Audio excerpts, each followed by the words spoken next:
আজকে আবু সাইদের কথা মনে পড়ছে আমাদের, যে আবু সাইদের ছবি বাংলাদেশের প্রতিটি মানুষের মনে গেঁথে আছে, এটা কেউ ভুলতে পারবে না।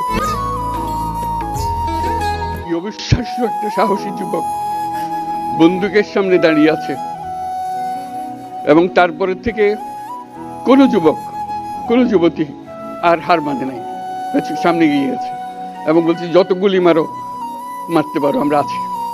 তো যার কারণে এটা সারা বাংলাদেশ জুড়ে এই আন্দোলন ছড়িয়ে গেছে, এবং যার কারণে বাংলাদেশ এই দ্বিতীয়বার স্বাধীনতা অর্জন করলো।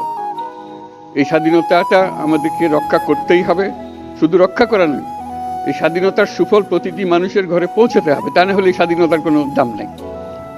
এই স্বাধীনতাটাকে পৌঁছানো হলে আমাদের শপথ, আমাদের যে প্রতিজ্ঞা, যে আমাদেরকে এটা করতে হবে, ঘরে ঘরে পৌঁছাতে হবে। মানুষ যেন জানে যে বাংলাদেশ স্বাধীন হওয়ার অর্থ হলো তার নিজের পরিবর্তন, ব্যক্তির পরিবর্তন, সুযোগের পরিবর্তন, তার ছেলে মেয়ের ভবিষ্যতের পরিবর্তন।